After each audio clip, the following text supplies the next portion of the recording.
Stormy sounded like... Did she say, Sullivan. here we do? Like, here you go. Today we have a really big shoe for you. It is a Friday. It is a Friday. What were we thinking? Yep, Friday. You scheduled this for a Friday. Are you insane, man? It's your fault because you were never around. I was busy. Same here. Yeah. No, all good. Hey, if you've not put it in the chat yet, your favorite Forrest Gump soundtrack song.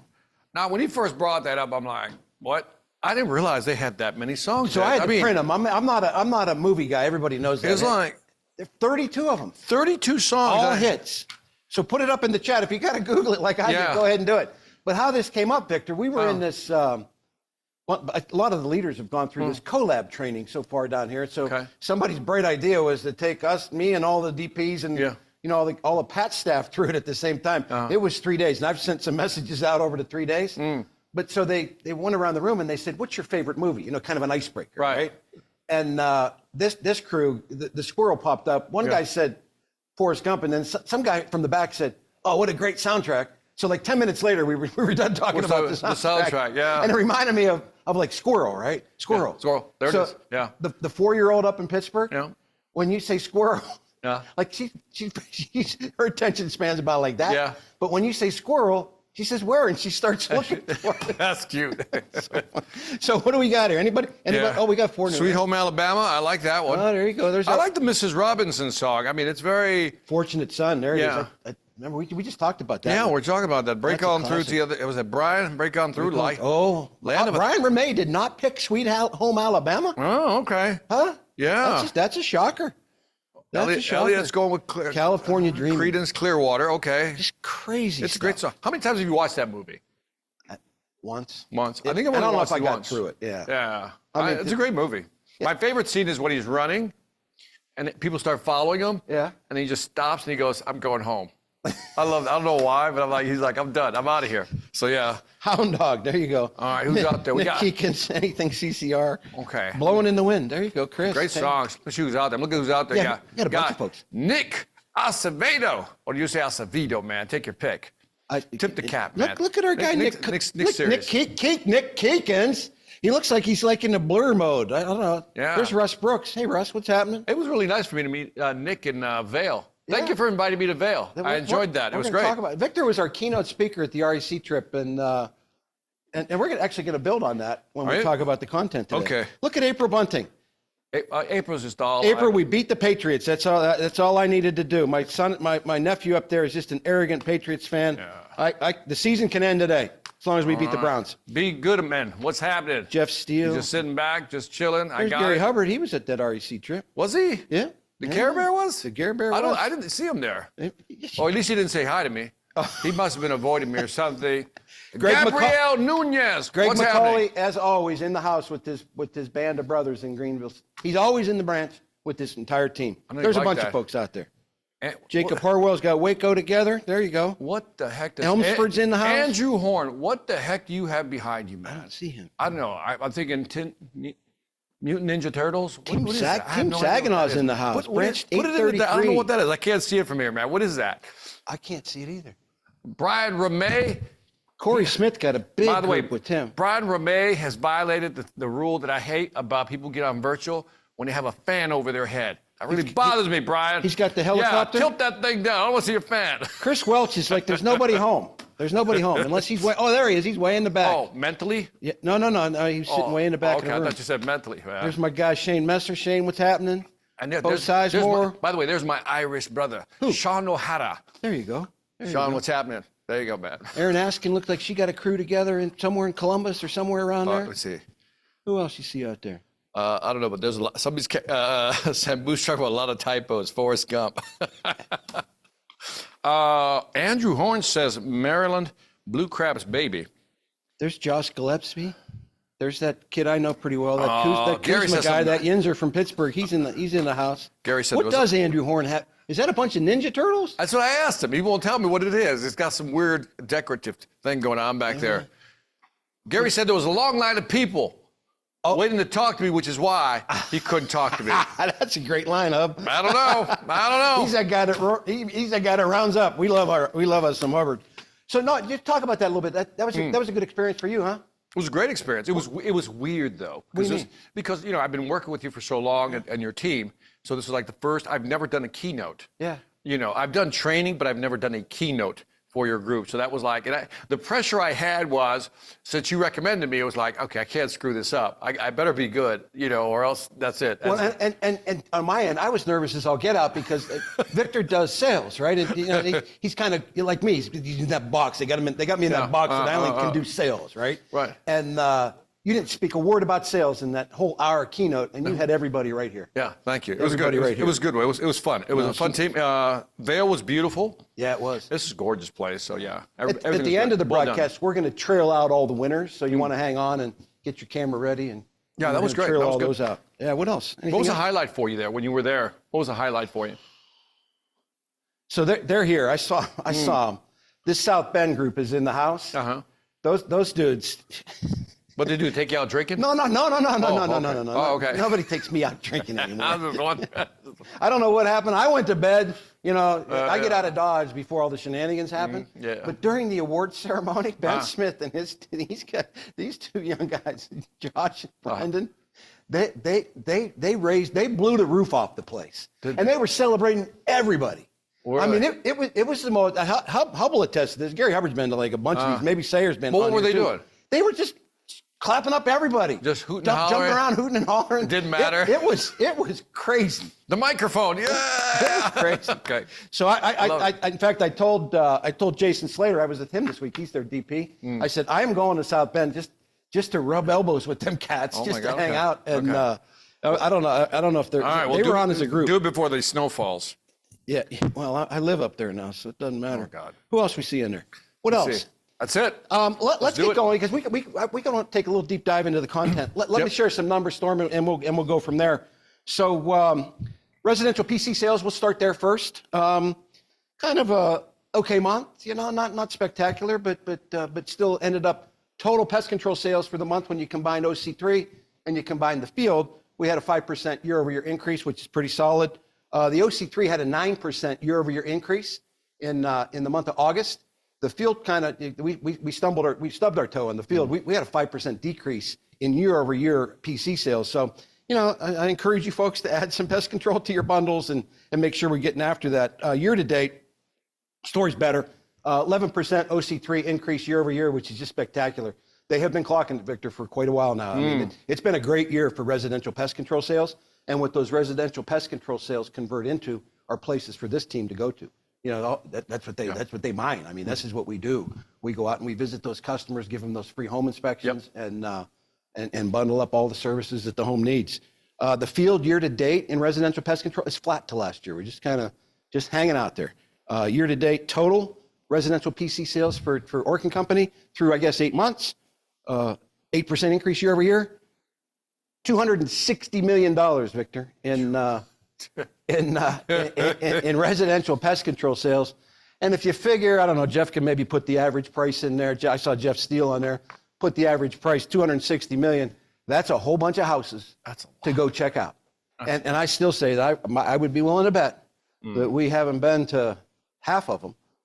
And that just all this fodder, all this potential opportunity, right? Wow. Incredible numbers. I mean, yeah, we'll jump. The mosquito sales are up 18% year over year. Wow. $72 million worth of mosquito sales. I mean, just crazy. Raise the roof. Termite sales, what most of these folks do out there, termite sales, we didn't have a double-digit increase in August. We had an 8% total termite sales increase in August. Really the first month, but we've had maybe in probably 3 years that we didn't drive company-wide a double-digit termite sales increase. The good news, Victor, is we're going to drive a strong double-digit increase in September as we kind of trail out the rest of it. Okay. We're clocking like 15, 16%. We're back to our old norm. Okay. So I'm going to look at that. I'm not a golfer, but I'm going to take August as a mulligan on the termite side. Fair enough. Traditional termite sales were up 3% year over year. Our bait sales for the first time all year dropped. We were down 5% year over year. Our ancillary sales, while they were up 14%, it isn't the standard that we've been used to. So, again, just a miss, just that mulligan, again, driving up that 8%. Year to date, traditional termite sales are up 4%. Bait sales are up 4%. Ancillary sales are up 17%. Total termite sales for the company still hanging in that double digits. we're like 10.6%. Nice. $295 million. So just there, you got the budget for the company for Rollins is $1 billion this year, and the Orkin team is certainly doing their part. So nice. I thank you for all that. And the good news, we had a little bit of a slip in July with the profit plan, but we had a nice bounce back across the country in August.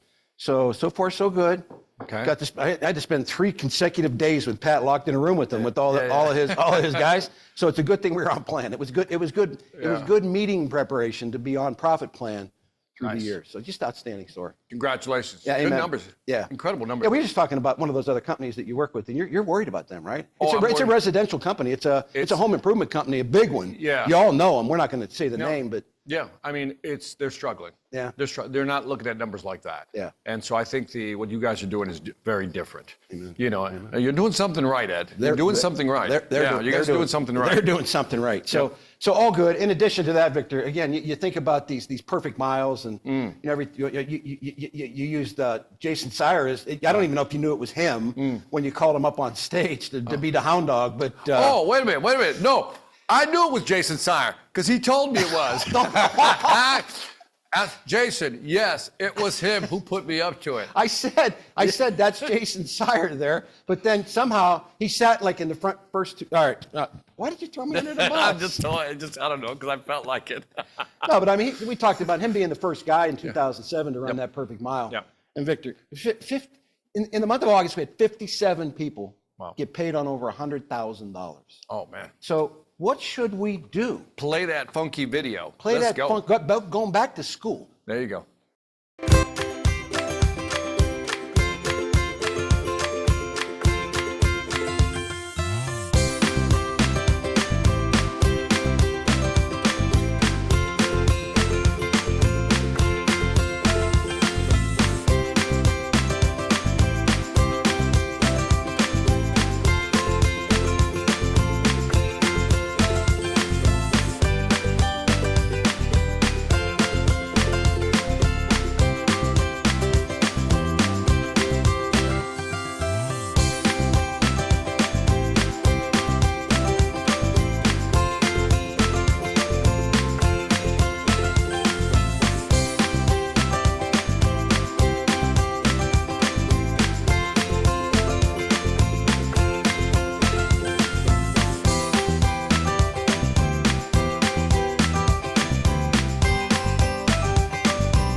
Victor, Hassan, you met Hassan out there, right? Yep. He got paid on $372,000 last month. I was there. He didn't even offer to buy me a drink or anything. I'm just saying. He didn't offer me a drink either. It's just like, you But know. and you told him. And I'm you're nice his to biggest I'm fan. not. Yeah. Yeah. You're nice to him. Yeah, I'm nice to him. It's like, you know, a little drink or something, you know, hook a brother up when he's there. It was funny. I was there for like 3 minutes, right? I mean, I pulled like that kid, and I'm sitting there talking to his wife, and he just looked. He said, "Ed," he said, "Am I number one?" Because I had just gotten the number. I literally just walked down from my room, and it had the numbers, and go, I think you are. I think you are. He just wants his $500 gift card. That's but again, so Hassan gets 500. Amazing. Everybody else on that list gets 100, and I should get those. I'll get those out probably Sunday would be my guess. But I mean, look at this exceptional list. That's a great list. I could be wrong, but I tried to go back. I didn't go back that deep. But I think that might be the most anybody ever got paid on. Was 372. Got paid on. People have sold more, right? But you didn't get it all worked. Right. But they got it all worked. Yeah, we should verify 372,000 times 14%. Do the math. Yeah. Making more money than Pat. Gary said, well represented Midwest. You know, it's about time the Midwest kicks in. The Midwest You know, Midwest is always slacking a little bit. They just need to kick in. You missed the first. Why you got to pick fights with the wrong people? Just pick out. I'm First only off, the West, you know, I'm only the West Coast alone. I'm going after the Midwest. Yeah, now. but they had those blue pullovers on, and it was. And Brian Ramey just really called me to task. So Hubbard sends me this blue pullover. They had these beautiful. Perfect, with a little mountain scene on them. I wouldn't know. I didn't get one. But go ahead. Yeah, I wouldn't know, Gary. For all their winners. Yeah. And there was like a blue out. You know, they're doing a Penn State whiteout this week. Yeah. There was like a blue out in nice. Vail. And then Brian Ramey got these guys, these beautiful, I don't remember the name of the shirts, but these fishing shirts, these really expensive ones, they were black, they were beautiful. Okay. So Ramey comes down like in the middle of the thing, he goes, you got to share some equal time because those two divisions are the ones that won, right? Okay. Him and Hubbard are the winners. He comes out with this. He wants me to put it on like in the middle of like Superman, change into my South Central shirt. But I did, Mr. Ramey, as you well know, I wore it the next day. You saw me in it when you came in to speak. Yeah. But I mean, how about the list? Anything you see that kind of pops out? To me, I don't know. It seems like there's a lot of new. Like Peter Staropoli. Yeah, he's been there before. Okay. Like Jonathan Ford's a new name for me. Michael Taylor's been there a few times. Kevin Hipp, somebody pointed that out. That's a newer one. Yeah. Out on the West Coast, Dylan Almazan is a new name. Ben Dietz, our boy Ben Dietz is there. Joe Dullinger. Jamie Evans is back up there. Yeah. Brianna Mitchell out of Midland, Odessa, Texas. She's been there before. Yep. Greg Knight is kind of a new name to me. If I screw this up, I am so sorry. But you know, probably. Yeah. Not 25 of those folks were at the RAC trip, so just seeing them again. I got to meet Sambu. He's awesome. Yeah, I mean, he's gotten a little lazy with the numbers here, but I got to meet the guy. Seemed like a nice guy. Victory's on the call. David Terry always get a kick out of him Matt and his Donnelly. Well, Sambu's one of your Chicago boys. Yeah, man. Nick Keegan's getting a little lazy on me. I thought we were tight. So Peter Barrera's back in the mix. Jason. Sean Bedell, I think we screwed his name up and spelled it wrong. I apologize, Nick Sean. Velovic. Keeping it real. Nick's hanging around. Kelly Ekman, he's a Yinzer. Kelly Ekman, before he came to us, he owned a pizza shop for like a whole bunch of years. And he said, heck, I'm out. He was sole proprietor. Right. He said, I don't want to do this anymore. I think he had a great career running a pizza shop. He sold his pizza shop. He came here and he's been throwing up numbers like this since he walked in the door. That's a great story. Super cool dude. Super cool dude. Let me see. Michael Lazare is chanting Sambu. Josh Gillespie, Brianna, the Queen. All right. There you go. So yeah. No, just a super cool list. What about the performance out of OC3? I mean, they just slayed it. There's Teresa Mobley again. Her and Shannon just. Her and Shannon just killing it. Devontae Neal in there. Charles Davis is a new name. Jeff that's a new April. name. Somebody pop in there if that's a new name. It certainly looks like a new name. Gary Frano. Here comes Matt. What's Matt coming in? Did we do something wrong? He's put. They forgot. Look at this. Ed. Stormy forgot your Ed's puppy. popping the mic. I forgot the puppy. They forgot to put my little thingy on there. What do they call those things, Matt? Puffy. A puffy. I got my puffy. That's not a good thing to call these days. All right. So what else? I don't have anything else for you. I'm not saving you right now. No, I can't believe I said that. All right, so let's get this. Great numbers, though, by the way. Yeah, but the OC3 is just incredible numbers. Bonkers.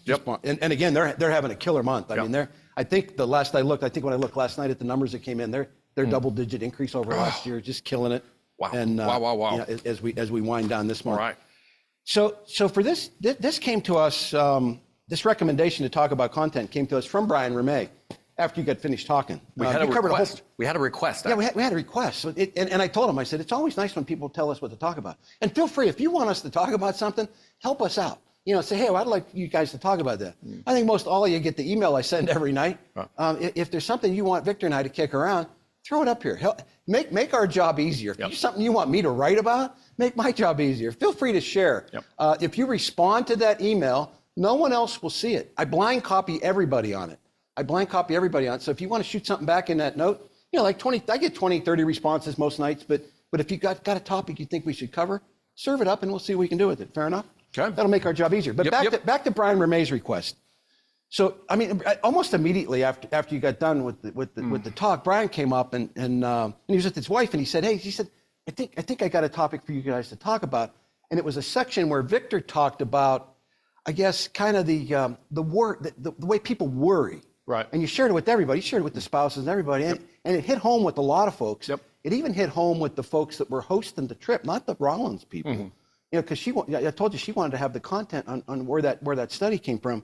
Mm-hmm. But it's that a lot of the stuff that we worry about never happens. Correct. So I asked you to put together, I'm going to kind of turn this over to you. Okay. I'll feed in some Rollins and Orkin stuff, but Okay. I'm going to give it to you because it's you know, when you sit there and you listen to it, it's like, oh my God, he's right. It's a powerful concept. Yeah, he's right. Yeah. So I'm turning it over to you, man. All right, so this goes to mindset. So this was part of the presentation. And so I'll go to the slide. I always talk about ABC. Most people think it says always be closing, but I kind of changed it a little bit. It said attitude will drive your behavior, which will drive your consequence. It's a powerful concept because how you think, your attitude will drive whether you'll do something or not, the activity, the behavior. And whether you do that activity or not, that behavior will drive your consequence. But then the key question is, where does attitude come from? Our attitude towards something, like where does it come from? So I tell this story where I had a drip. I didn't want to fix the drip. And here's how the brain works. I didn't want to fix the drip. And I asked myself after the fact, why didn't I want to fix the drip? Because I did fix it immediately afterwards. So here's what happens.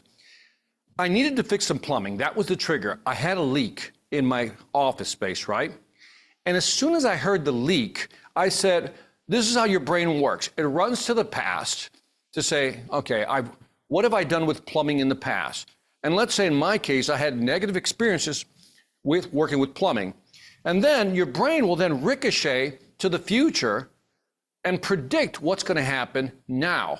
And then it'll come back and say, I don't want to do this. Your attitude is, I'll fix it later. Yeah. So let's pause right here because I think this is important.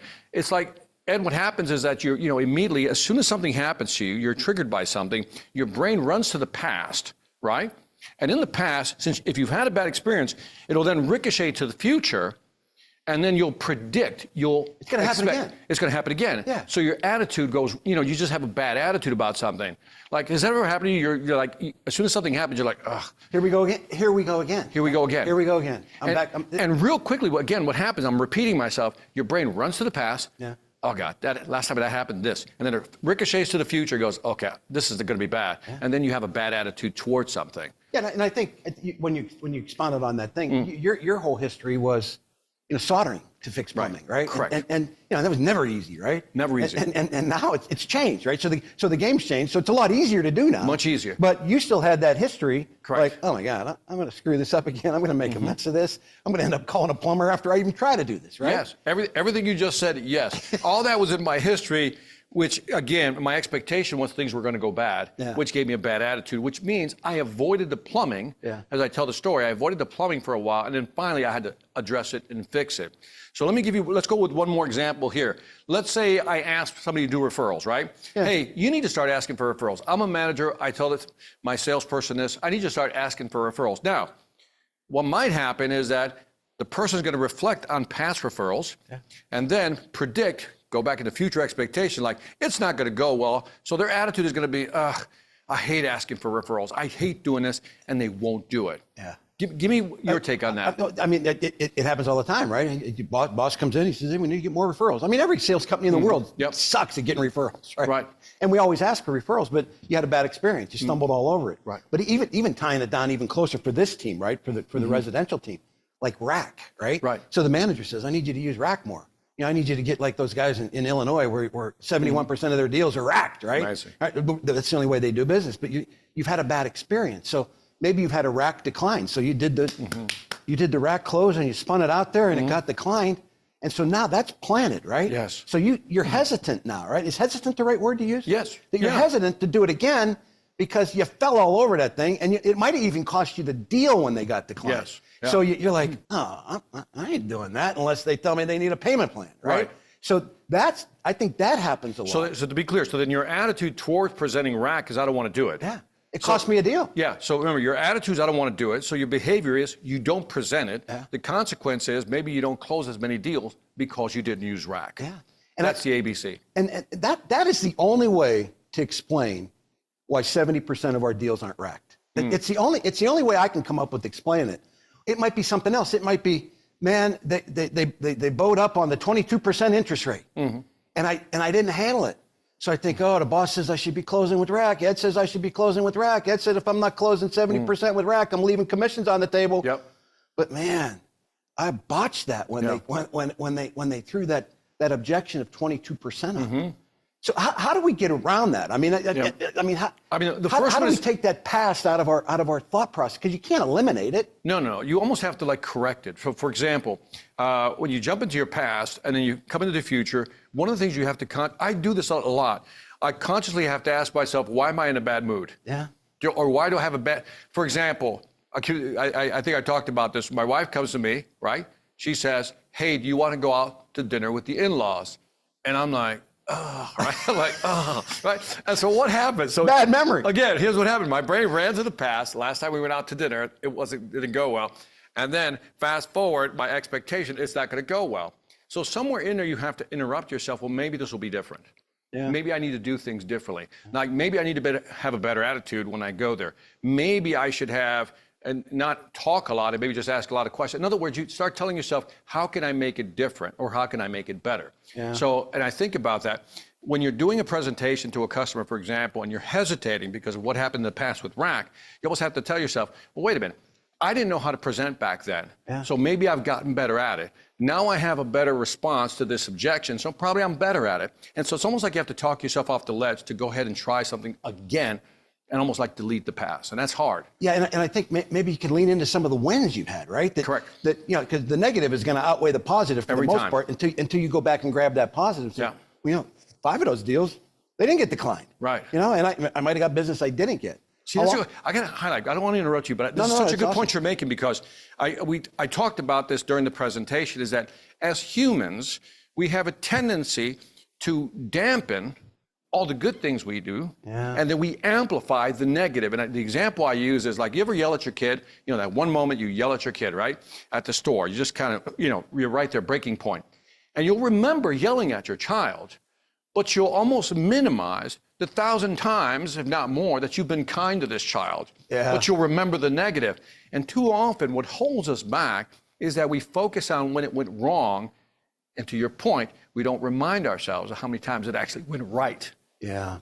And I think when you get those, when you have that worry, I think you got to do a little introspective and figure it out. Like I'll use like a new product, right? That's a good way of putting it, by the way. Like you're spinning a gutter guard. You know, you're spinning a product that's new into your I guess your bag, your sales bag, and you screwed up. You know, and the customer's in there, no way I'm doing that, you know? Or you just botch it because you don't have the comfort level with it, right? You don't understand it. Your spin probably sucked, right? And you haven't practiced it. So you're going to take that bad experience when that guy said, heck no, I'm not buying that. Right. And you relate it to the fact that everybody I talk to about gutter guard is going to feel that same way because you weren't prepared. So maybe you look at that, you say, how can I fix that?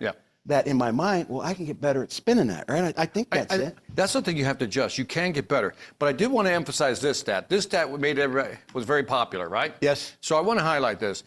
60, 20, 10, 5%. 60% of what you worry about never comes to pass. 20% of what you worry about is in the past, so why worry about it? 10% of what you worry about, even if it came to pass, will have no impact on you. The remaining 5%, even if it came to pass, would impact you but wouldn't kill you. Leave that there.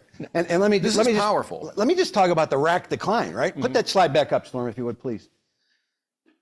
You get a decline.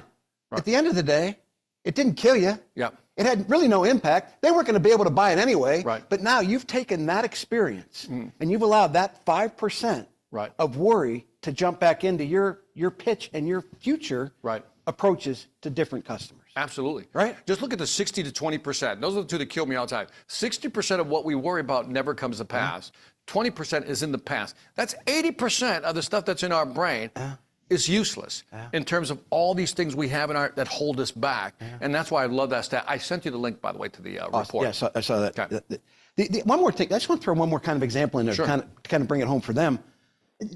Door knocking. And I'm not talking door knocking like, you know, back in the 80s when my boss, our branch manager, would just drop us off on Saturday morning and say, I'll be back to get you guys at noon, right? And we just had to go street knock the neighborhood. I'm talking about finishing that reinspection. Right. You got to do these re-inspections and just walk in next door. Now, you may have had a horrible experience. My friend Shirley Lacera, she sent me a note on the message, superstar salesman out of South Florida. She got bit by a pit bull in the stomach this week, right? Oh, God. And she's going to be okay. So all that's good. Yeah. But think about if you had that experience when your boss says, hey, man, I want you to cloverleaf a little bit. And I'm not saying go knock the neighborhood. Right. I'm just saying, hey, go next door. Victor, I just left Mr. Donahue's house and Right. he had a hell of a problem with termites. You need to get your house inspected by somebody. Right. Even if it's not me, in the next 30 days. So you put a timeline on it and you just walk next door. But what if you had a bad experience where they had the no solicitor sign and the guy come out with a gun and said, get off my porch. Right. Or you got bit by a dog. Right. Or you had that hesitation. So now that behavior is preventing you from doing what I think is one of the most basic things we can do as a residential salesperson.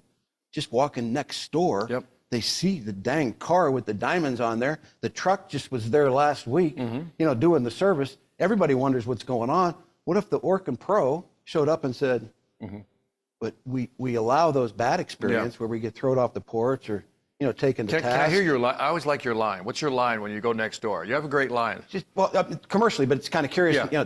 But the line on residential is just simply, hey, you got to get your house checked. Right. You show up there smiling your tail off, right? You're just knocking on the door. You're looking all sharp in your uniform. I just left Mr. Antonio's place next door. Do yourself a favor. You have to get your home inspected in the next 30 days. I'd be willing to do it. And if now's not a good time, I can certainly come back and reschedule it. But even if it's not me, right? Even if it's not me, get somebody under your house. Get somebody in your attic. Get somebody in your basement to do this. Do yourself a favor. I still think you could use a commercial variation of your pitch because we've done business, so to speak, with them. We've looked at their house. Why haven't we ever curious why we aren't doing business yet? Yeah, something like that. You saw the truck over there, right? Use some humor and have some fun with that. Yep. But I think hopefully we did that some justice with Brian. But again, the big number that jumps off is 80% of what we worry about. Yeah. I wish I could show my wife this. Right. I'm going to try to show it to her, but she won't listen to me because she'll be worried about them trying to do something different.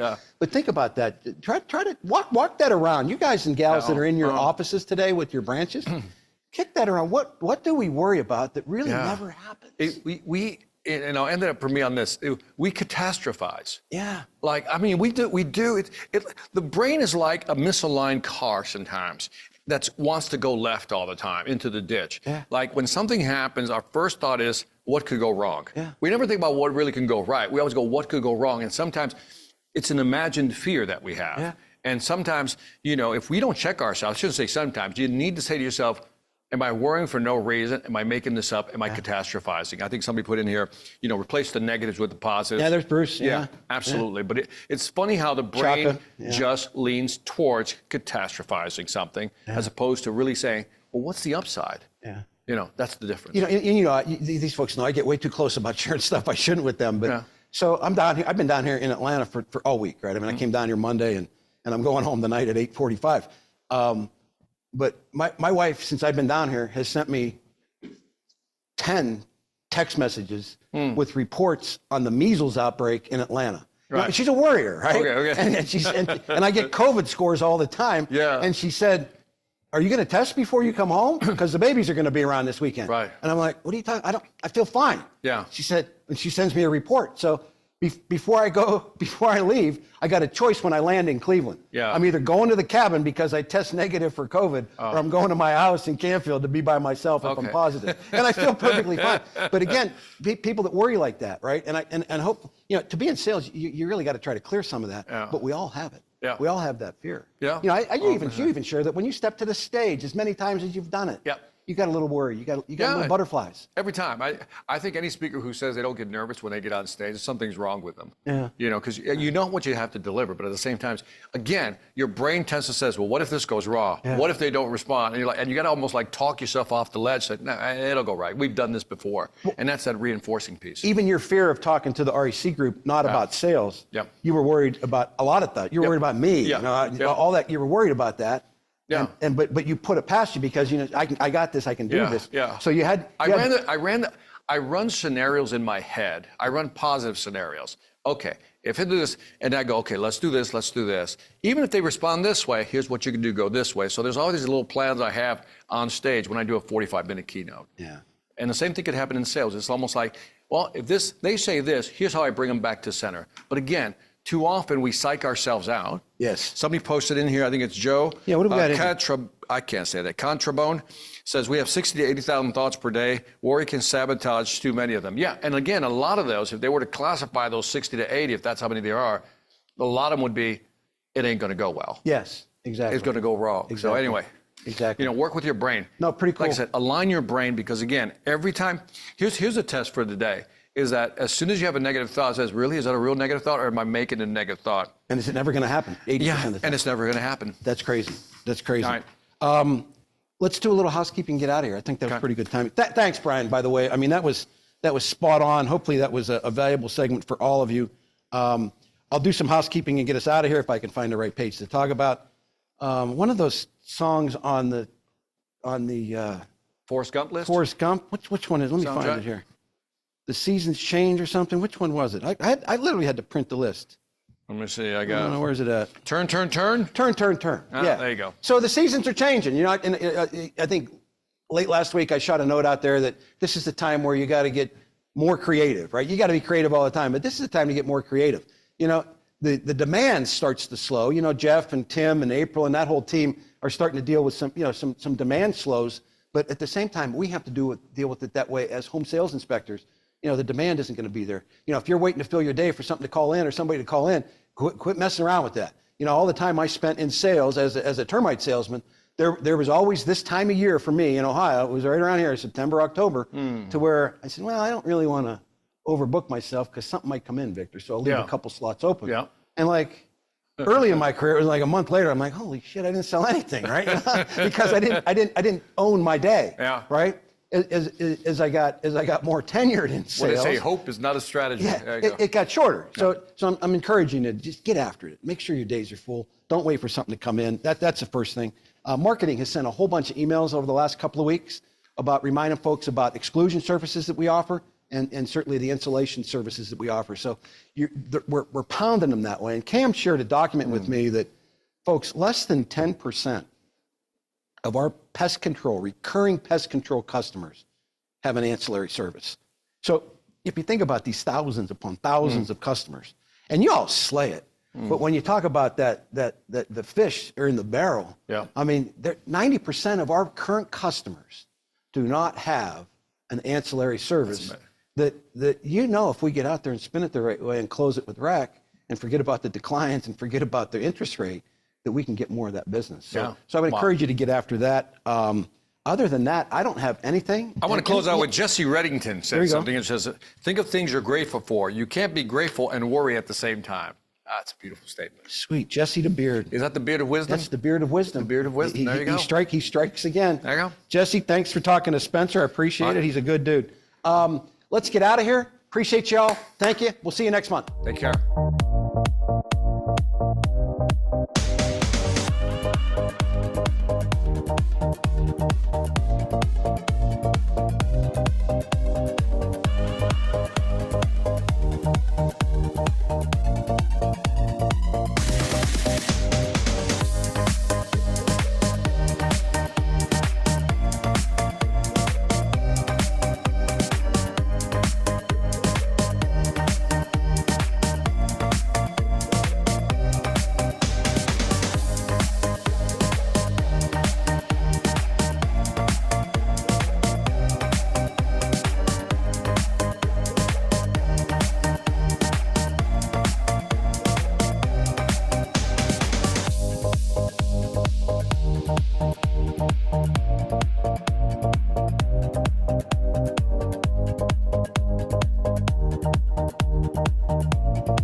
Bye.